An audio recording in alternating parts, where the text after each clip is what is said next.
Dios nos bendiga en esta noche, que podemos venir a compartir de su palabra, que podemos venir a regocijarnos en su presencia. La verdad que es muy bonito lo que hemos vivido también ayer, en el día de Santa Cena, nuestra última Santa Cena del año, y ya avanzarnos ya prácticamente cerca del final del año. En lo que a nosotros nos respecta, vamos a seguir en nuestro análisis al libro de los Proverbios con la ayuda del Señor. Y la semana pasada vimos una predicación introductoria acerca de los Proverbios. Vimos que Salomón es su autor principal, aunque no el único, y que hay otros autores más en los Proverbios. Vimos que los Proverbios son sentencias breves, cortas, que tienen que ver con la sabiduría de Dios para los asuntos prácticos de nuestra vida. Entonces de eso se trata el libro de los Proverbios, la sabiduría de Dios para nosotros. Y dijimos que no es lo mismo conocer que ser sabio, son dos cosas distintas. Hay personas que pueden conocer mucho, pero no ser sabios en su vida, no saber cómo aplicar el conocimiento. Y como Proverbios es un libro bien particular, los otros libros podemos seguirlos nosotros correlativamente, podemos seguirlos versículo a versículo. Proverbios no, Proverbios, salvo algunas excepciones, en general no están conectadas las sentencias, las frases de un versículo con el otro. Entonces, ¿qué hemos hecho o qué vamos a tratar de hacer en esta predicación de todo el libro de Proverbios? Es tomar distintos elementos, tomar distintos tópicos o temas, los vamos a agrupar y vamos a ver qué dice Proverbios y qué dice el resto de la Biblia acerca de ese tema. Y el primer tema que he elegido en esta noche, wow, qué lindo tema, qué precioso tema para tratarlo, es el orgullo. El libro de los Proverbios tiene mucho que hablar acerca del orgullo. ¿Y quién no es orgulloso? Dentro de las condiciones de la naturaleza humana, por supuesto, aflora el orgullo, aflora la banalidad, aflora la vaciedad interior. Y bueno, lo primero que vamos a ver en el libro de los Proverbios, luego voy a ir dando distintas citas de este libro, es una definición. ¿Qué es el orgullo? Entonces vamos a ver que el libro de los Proverbios nos enseña acerca de el orgullo. En una definición del Nuevo Diccionario de la Biblia, hablando acerca del orgullo, dice: en las Escrituras mayormente se emplea para señalar un exceso en la autoestima, una arrogancia o soberbia que conduce a una persona a exagerar su importancia o sus virtudes. Leo de nuevo esa parte. En las Escrituras mayormente se emplea para señalar un exceso en la autoestima. Fíjense que este mundo está hablando siempre, ¿no?, de la falta de autoestima. Y en realidad lo único que estamos haciendo es inflarle el orgullo a las personas, inflarle el ego, para que sigan creyéndose más de lo que son o de lo que somos, ¿no? Una arrogancia o soberbia que conduce a una persona a exagerar su importancia o sus virtudes. La palabra hebrea, gea, es la palabra de la cual viene orgullo, gea, viene de una raíz que significa elevarse. El orgullo hace que la persona piense que es mejor que los demás. Y lo que es peor, pretende negar a Dios o cuestionar sus palabras y sus acciones. Entonces el orgullo tiene que ver con elevarse y con pretender que uno es superior, que uno es mejor que los demás. Como cuando a veces se habla de algunas cosas y alguna persona dice: pero yo no soy tan malo como aquel, o sea, yo soy más. Yo podría haberlo hecho mejor. Sin duda, si me hubieran dejado a mí, o puesto a mí, o me hubieran dado el cargo a mí, yo lo habría hecho de tal o de cual otra manera. Y siempre exagerando algunas virtudes, que sin duda todas las personas tienen algunas virtudes. Y también tenemos defectos. En nuestra vida tenemos que saber reconocer que, así como hay virtudes, que no debemos exagerarla porque eso se convierte en orgullo, también tenemos nuestros defectos, ¿sí? El origen del orgullo. Bueno, yo pude indagar acerca de dos orígenes del orgullo, dos orígenes de esta cuestión. En Ezequiel, capítulo 28, versículo 17, se atribuye al orgullo allá antes de la fundación del mundo.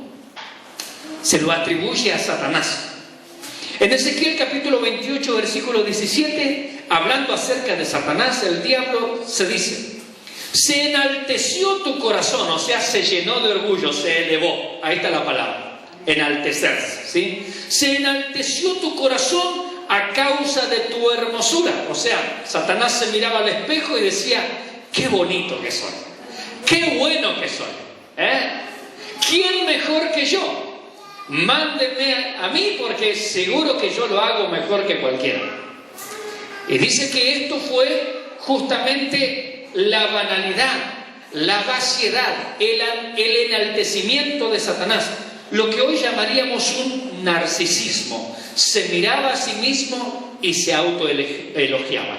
La Biblia va a hablar de que en el mismo libro de los Proverbios dice: alábete la lengua del extraño y no tu propia lengua. O sea, decir: qué bueno que soy, qué capo que soy, qué genio que soy, nadie tan inteligente como yo. Aunque no lo digamos, pero lo pensemos, aquí dice que el problema de Satanás fue originado en su corazón. Él no lo dijo tal vez. Tal vez él delante de Dios no pronunció palabra, pero Dios, que lo sabe todo, dice: en el corazón del diablo, viendo las capacidades y cualidades que Dios le había dado, porque Satanás es un ser creado. Claro, Dios no lo creó como Satanás.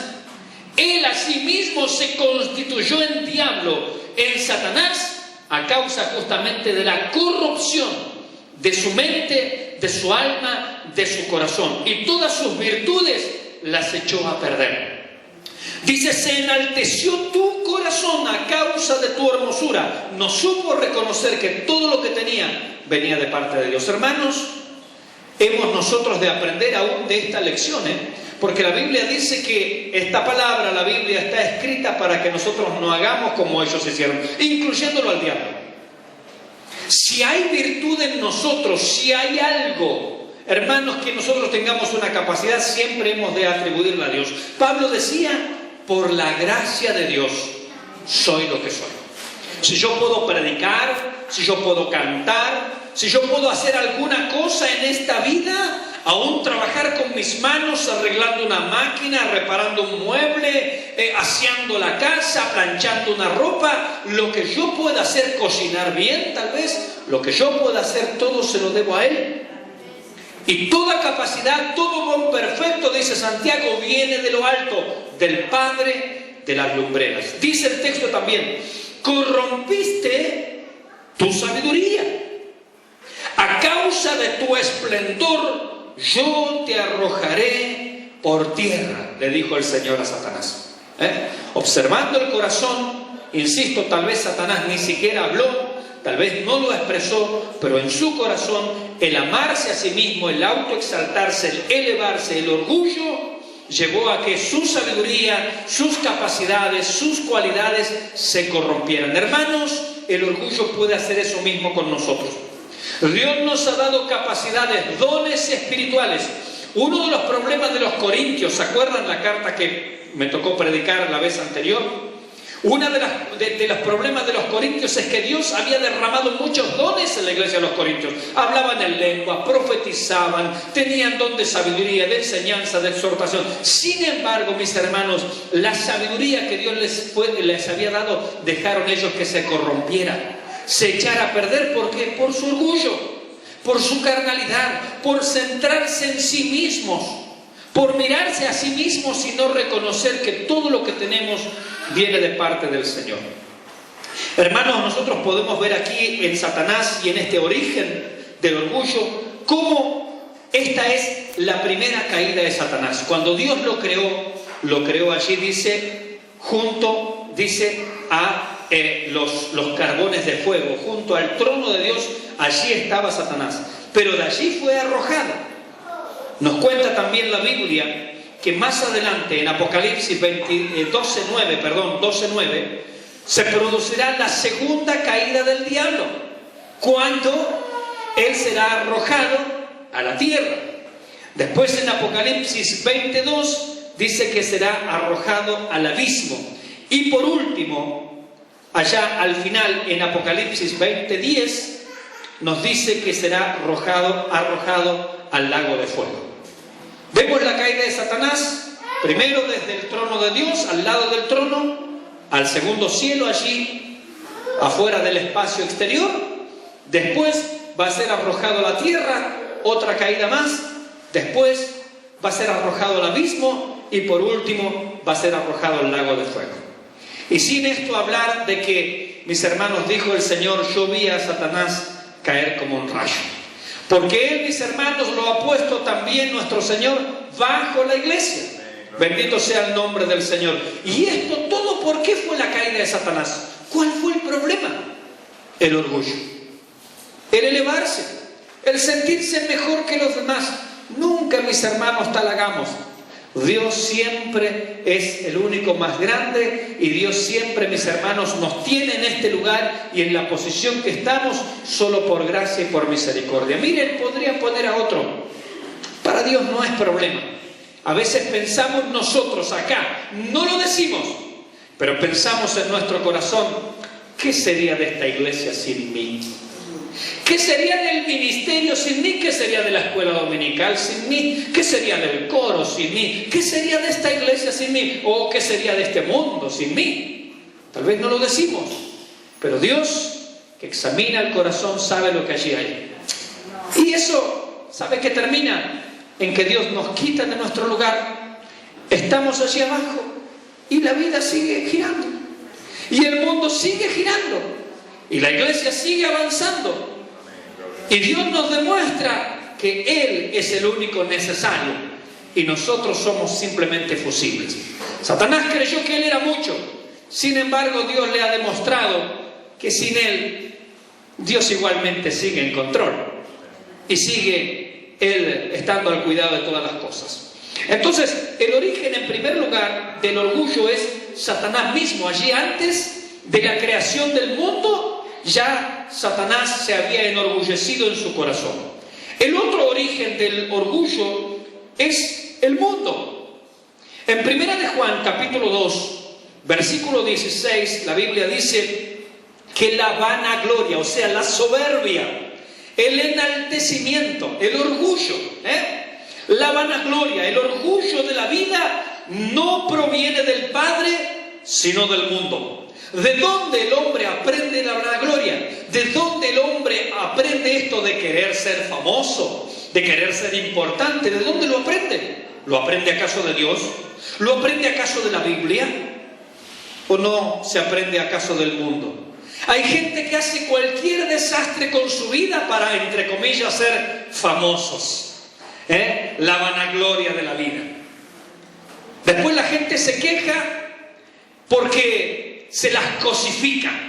Yo veía estos días como en concursos de belleza se hablaba de algunas mujeres criticaban o algunas personas criticaban, ¿no? Porque los concursos de belleza cosifican a la mujer.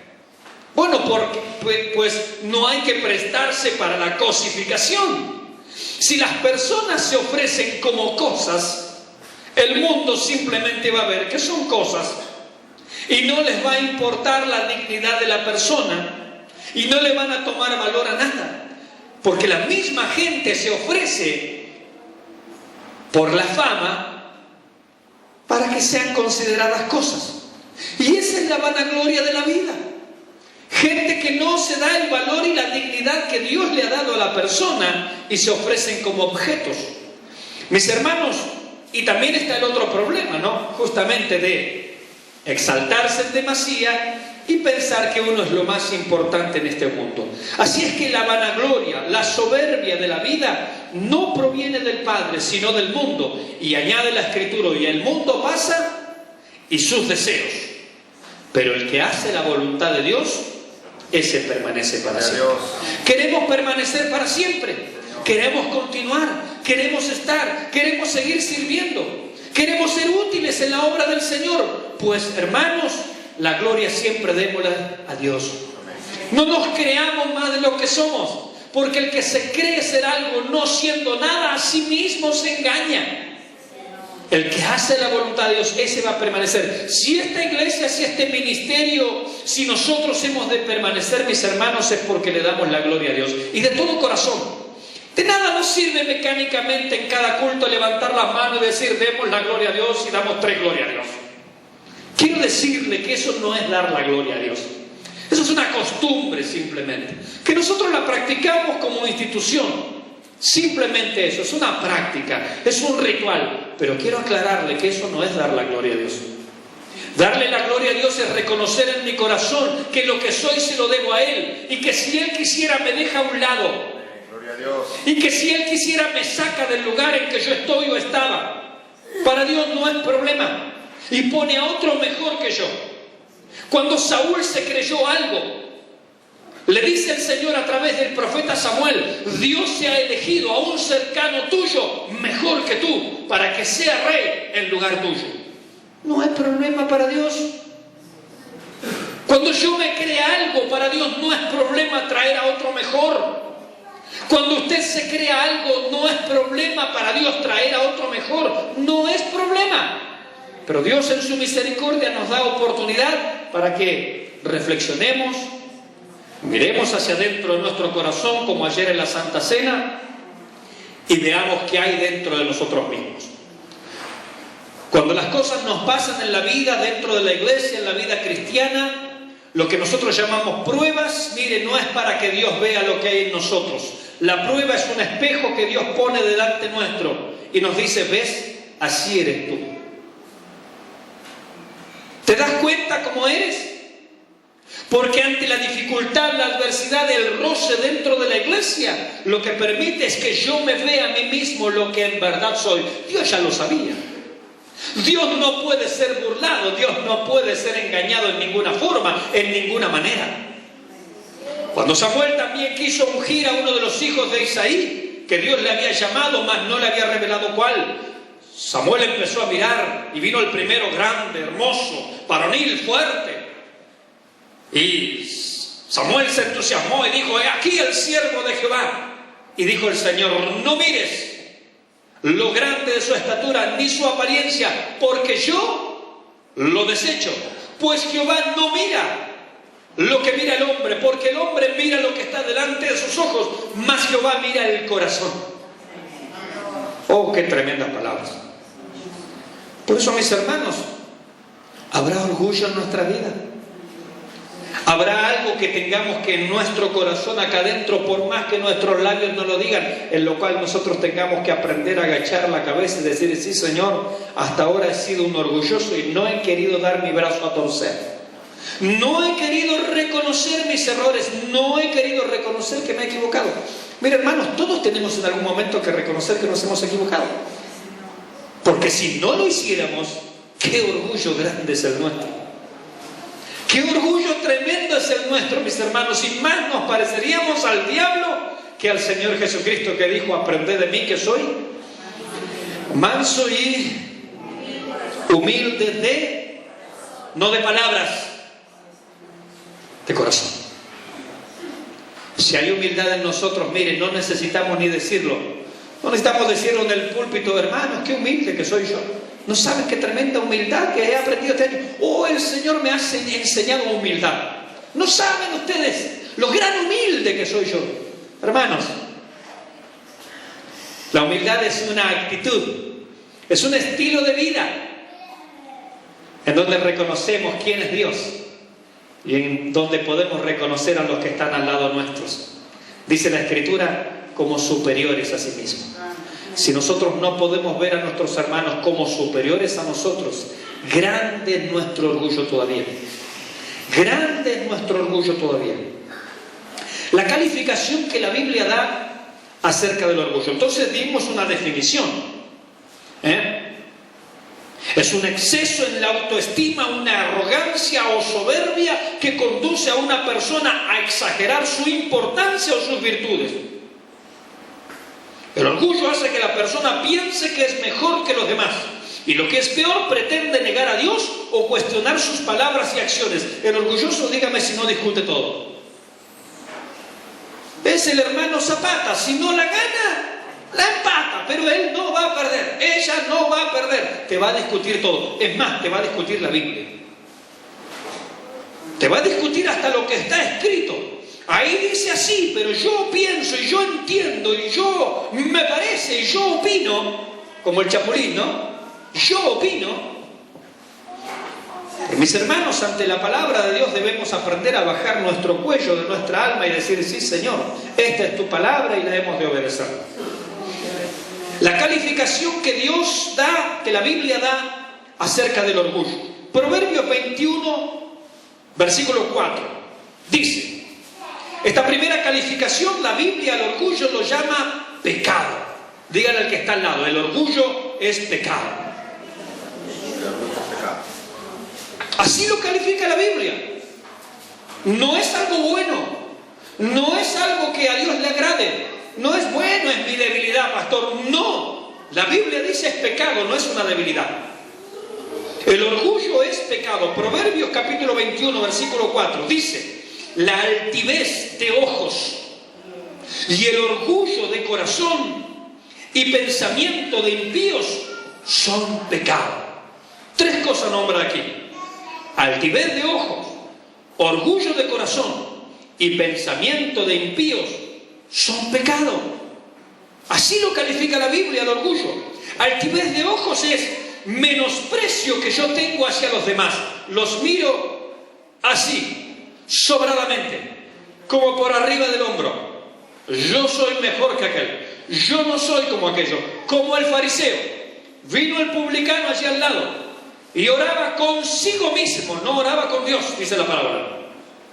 Y dice, Dios, te doy gracias porque yo diezmo, porque yo ofrendo y porque no soy pecador como cierta gente, le faltó decir.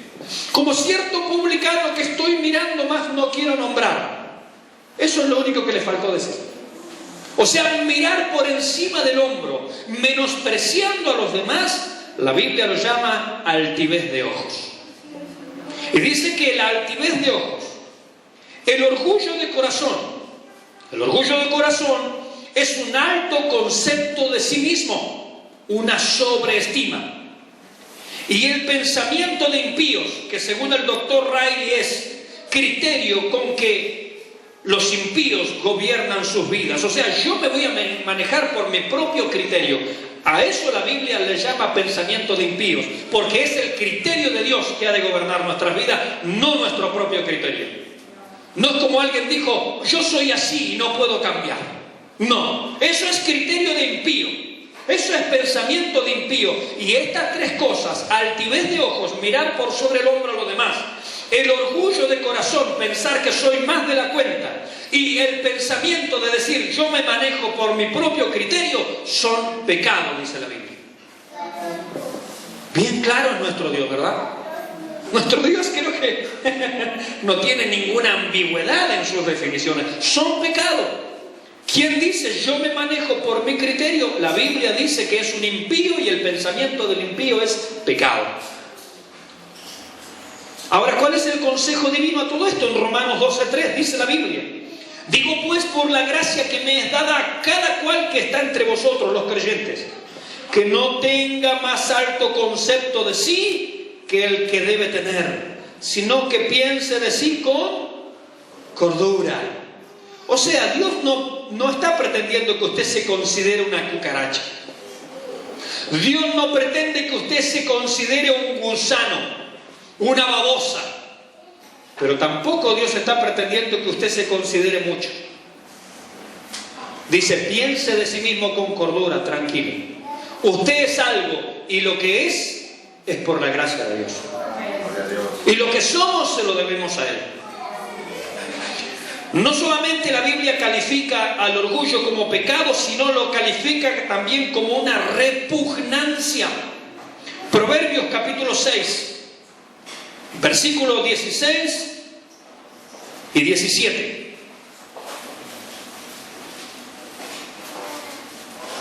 Allí nos habla de las cosas que aborrece Jehová.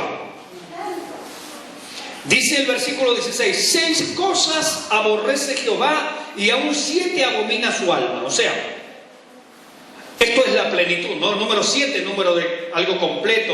O sea, esta es la gota que rebalsa el vaso, dice Dios. Si hay algo que a mí me repugnan, son estas 7 cosas. O sea, hay muchas cosas que son pecados, pero Dios dice, estas me rebalsan la paciencia. Son extremadamente pecaminosas a la vista del Dios Santo.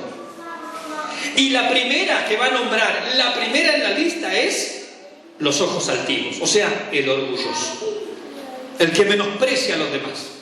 ¿Se da cuenta? Mire que Él tiene 7 cosas para nombrar, pero la primera en la lista. Si hay algo que ocupa el primer lugar en la lista negra de Dios, si lo podemos decir así, es justamente el menosprecio a los demás. Los ojos altivos. Es lo primero que nombra en esta lista de 7. Y están, fíjese en el versículo 12, dentro de las características del hombre malo. Dice el versículo 12, el hombre malo, el hombre depravado, es el que anda en perversidad de boca, y comienza allí a describir al impío. Estas cosas son características del impío, del hombre malo, o literalmente, como dice la Biblia, el hombre de Belial, el hombre del diablo, el hombre de Satanás, el impío. Esta es su actitud, y Dios dice, esto es repugnancia, repulsivo, lo aborrece Jehová, dice. Los ojos altivos. Lo que Dios rechaza, decía un autor, con repugnancia, también nosotros deberíamos hacer lo mismo. Porque lo que Dios detesta también debería ser lo que nosotros detestamos. Y lo que Dios ama también debería ser lo que nosotros amamos. Bendito sea su nombre. Pero el orgullo no solamente es calificado como un pecado, como una repugnancia, sino que también es calificado como una deshonra. Proverbios 11, versículo 2.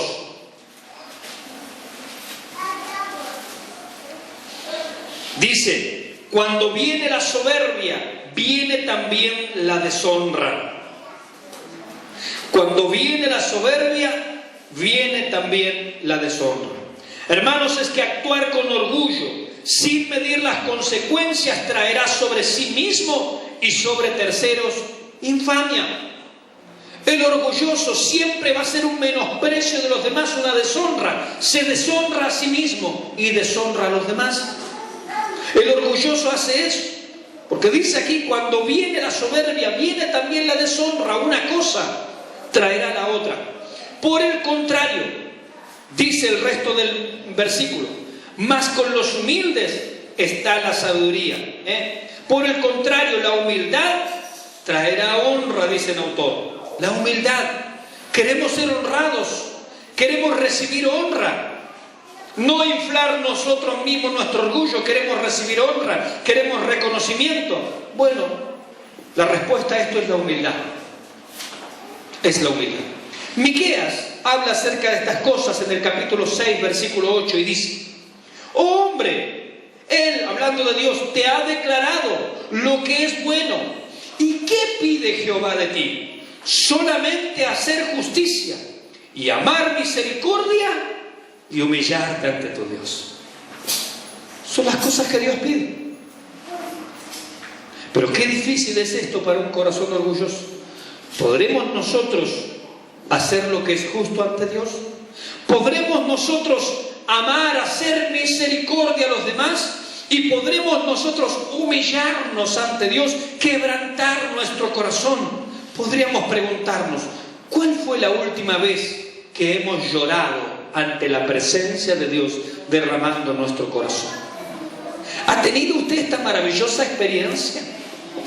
Esta preciosa experiencia de caer rendido y postrado ante sus pies y llorar y derramar su alma, como decía el salmista David, cada noche inundo de llanto mi lecho.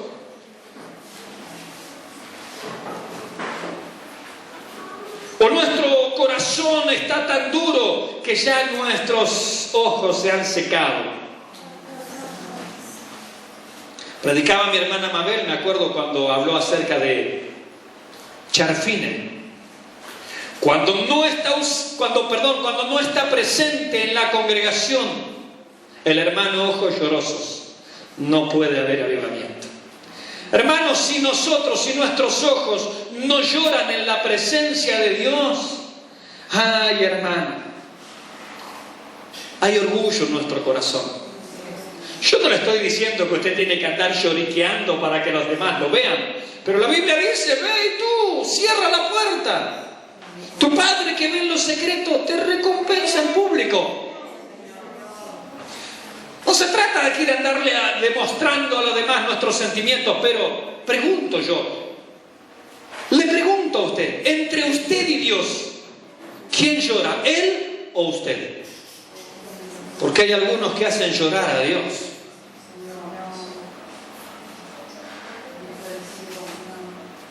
Hay algunos que con su corazón duro, empedernido, y empedernido significa como un pedernal, como una roca, como un cascote, está empedernido. Son corazones fosilizados, de que hace tiempo que no lloran, hace tiempo que no se quebrantan, hace tiempo que no están totalmente quebrados ante la presencia de Dios, como aquel perfume de alabastro, como aquel perfume que fue quebrado y derramado a los pies del Señor Jesucristo. ¿Hace cuánto que usted no tiene esta experiencia?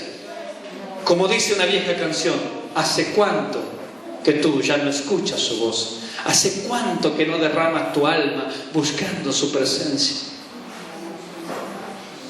Hemos tenido esa experiencia. Ya pasó tanto tiempo de esa experiencia. O ahora sabemos tanto que no es necesario que yo quiebre mi corazón. Hermanos, aún los ancianos en el cielo glorificados, dice la Biblia en el libro de Apocalipsis, que ellos se postraron, echaron sus coronas a las plantas del Cordero y del que vive, y adoraron al que vive y reina por los siglos de los siglos. Si ellos allí lo pueden hacer ya glorificado, ¿cuánto más aquí en esta imperfección, mis hermanos? Pero ¿cuándo vamos a recobrar esas experiencias con Dios? De estar leyendo su palabra y caer quebrantado a sus pies por lo que Él nos dice, por lo que Él me está hablando, de escuchar un mensaje y decir, sí Señor, para mí es. Porque a veces los mensajes evangélicos parece que fueran para otros y nunca son para mí. Pero el mensaje es individual, es personal. Es para que nosotros reflexionemos, para sanarnos. Mire, si tenemos el privilegio de escuchar la palabra de Dios es porque Dios quiere sanarnos. Es porque Dios quiere limpiarnos, es porque Dios quiere moldear nuestro corazón, transformar nuestra vida. Él te ha declarado lo que es bueno y que pide Jehová de ti. Solamente hacer justicia y amar misericordia y humillarte ante tu Dios. Qué sencillo que es, Dios.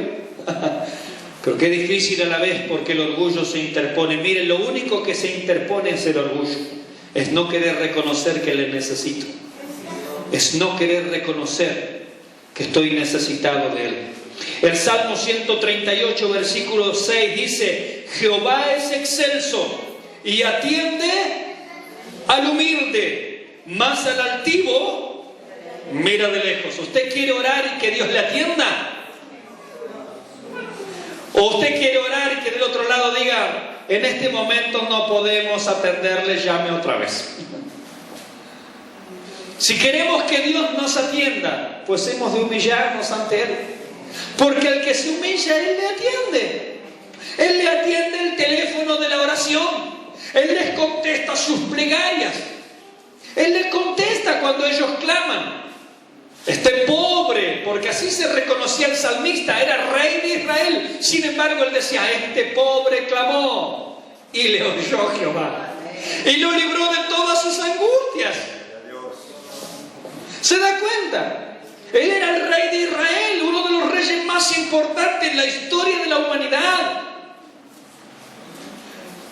En la historia de Israel, el imperio más esplendoroso de aquellos tiempos junto con el de Salomón. Y sin embargo, él dice, este pobre clamó y le oyó Jehová.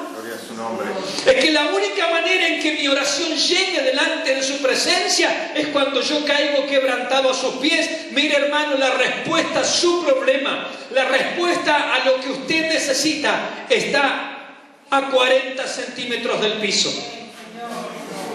Cuando mis rodillas se doblan y mi corazón también se inclina ante su presencia, allí yo comienzo a recibir la respuesta a mis plegarias. Bendito sea su nombre. Jehová es excelso y atiende al humilde, más al altivo mira de lejos. Esto fue lo experimentado, como decíamos hoy, por el publicano. Él dice que mientras el fariseo había orado orgullosamente, altivamente, creyéndose más que los demás, dice que el publicano, dice, no quería ni aún alzar la vista al cielo, porque él no quería tener ojos altivos. Y dice que se golpeaba el pecho y con palabras torpes y sin recursos teológicos, podríamos decir, él simplemente decía, sé propicio a mi pecador. Como diciendo, ten piedad de mí, oh Dios. Limpia mi corazón, perdóname, soy pecador. Como Pedro un día, viendo y entendiendo de a poquito quién era el Señor, él dijo, apártate de mí, Señor, porque soy hombre pecador. Aleluya. Pero cuando él dijo eso, el Señor le responde, no, al contrario, ven, Pedro, porque yo te haré pescador de hombres. El Señor no lo llamó a ser pescador sin que él primero reconociera que él era pecador y que no era merecedor de estar al lado del Maestro. El Señor no va a usar nuestras vidas hasta que primero nos reconozcamos que somos pecadores y que nada merecemos. Cuando hagamos eso, el Señor va a responder, pues ven para que yo te voy a usar. Aleluya. No va a ser antes, hermano. No va a ser antes. Y podemos estar años y años y años y años en la misma situación, pero hasta que no reconozcamos quiénes somos nosotros y con quién estamos tratando, Él no nos va a llamar y no nos va a decir, ven, yo haré de ti cosas preciosas. Esa respuesta viene después del quebrantamiento del corazón. Gloria a su nombre. No solamente, mis hermanos, la Biblia califica al orgullo como pecado, como repugnancia, como deshonra, sino que lo califica como algo castigable, digno de castigo. Proverbios 16:5. Dice la palabra del Señor, abominación es a Jehová todo altivo de corazón. Y escucha aquí, ciertamente no quedará impune. Es como diciendo Dios, mira, te garantizo que yo voy a castigar a los orgullosos. Señor amado. Y usted sabe que esta frase, dice el doctor Riley, significa literalmente, es como cuando alguien le da la mano a otro, ¿vio? Yo cuando alguien hace una promesa y dice, che, nos encontramos, no sé, el lunes a las 5 de la tarde allí en la plaza o en determinado lugar, dice, dale, listo, y se dan la mano. O sea, es un contrato, es tenlo por firme, tenlo por seguro, te doy la mano en señal de que te di mi palabra. Un apretón de mano es dar la palabra, empeñarla. Y la palabra ciertamente aquí, en el hebreo, significa eso literalmente. Te doy la mano, dice Dios. Que el que es orgulloso, que el que es arrogante, que el que es altivo de corazón, no quedará impune, te lo aseguro. Oh, Señor amado. Y esto es de temer, mis hermanos. Tenemos otros ejemplos. En Proverbios 11:21 dice la Biblia, tarde o temprano el malo será castigado. A veces nosotros quisiéramos que fuera antes. A veces, como somos nosotros los malos, queremos que Dios sea siempre misericordioso. Pero para que Dios sea misericordioso tenemos que arrepentirnos y cambiar. Porque si no, tarde que temprano Él va a castigar. Así dice su palabra. Y Él lo va a hacer. Proverbios 16:18 dice, antes del quebrantamiento, o sea, antes de que alguien sea quebrantado, es la soberbia. Me puse soberbio, ¿y qué pasó? Fui quebrantado. Y antes de la caída, la altivez de espíritu. ¿Qué pasó? Me creía más que los demás. ¡Trac! La caída. ¿Se da cuenta? Así le pasó al diablo. Y así pasa con los orgullosos. El que es soberbio y el que es altivo será quebrantado. Vendrá la caída. Dice Matthew Henry, hablando de este versículo: cuanto más alto sube el altivo, mayor es la caída que sufre. Dios en su justicia abate hasta el suelo a quienes han querido subir hasta el cielo. Faraón, Sennacherib, Nabucodonosor, Herodes son ejemplo de esto. Cuando los altivos se ponen a desafiar a Dios, su caída está a las puertas. No temamos pues el orgullo ajeno, sino temamos grandemente caer nosotros mismos en el orgullo. Temamos nosotros mismos no caer en el orgullo. Por eso dijo el Señor, y vuelvo a repetir: aprended de mí que soy manso y humilde de corazón, y hallaréis descanso para vuestras almas. Aleluya. Pero el orgullo también es resistible. Proverbios capítulo 3, versículo 34, y ya estamos cerca del final. El orgullo también es resistible. Proverbios 3, 34. Dice: Dios resiste a los soberbios y da gracia a los humildes. ¡Qué maravilla! Dios resiste al soberbio, pero da gracia a los humildes. Proverbios 29, 23 también dice: la soberbia del hombre le abate, o sea, le hará caer, pero al humilde de espíritu sustenta la honra, o sea, obtendrá honores. ¿Quiere usted reconocimiento? ¿Quiere recibir honores? Seamos humildes de espíritu, acá en nuestro interior. No hagamos tocar trompeta, dice el Señor, ni aún en la ofrenda. No hagas tocar trompeta delante de ti por lo que vas a hacer, lo que vas a dar. No sepa tu derecha lo que hace tu izquierda. Dice: no sean como los hipócritas. Hermanos, la humildad de espíritu obtendrá honores, pero la soberbia del hombre le hará caer, le abate. Y por último, el orgullo también es descalificante. Vimos que el orgullo es pecado, es repugnancia, es deshonra, es castigable, es resistible y por último es descalificante. Proverbios 28, 25. Proverbios 28, 25. El altivo de ánimo suscita contiendas. El altivo de ánimo suscita contiendas. En relación con los demás, el orgullo es descalificante, porque el orgulloso va a crear problemas. Porque el altivo de ánimo, el orgulloso, genera contiendas, genera problemas. Una persona humilde no genera problemas. Una persona arrogante, una persona orgullosa, genera problemas. O sea que en relación con los demás, tenemos un problema con el orgulloso. Ahora, en relación con la unidad, Romanos 12, 16 dice: unánimes entre vosotros, no altivos, sino asociándoos con los humildes. No seáis sabios en vuestra propia opinión. Entonces, en relación con los demás, el orgullo genera contiendas. En relación con la unidad, el orgullo genera divisiones, genera problemas, rompe la unidad. En relación al amor fraternal, 1 Corintios 8:1 dice: el conocimiento envanece, pero el amor edifica. El conocimiento envanece. A veces pensamos que sabemos mucho y eso nos hace cabeza hueca. Pero el que ama verdaderamente va a edificar a la iglesia, busca el bien común, busca el bien de la iglesia, no el bien personal.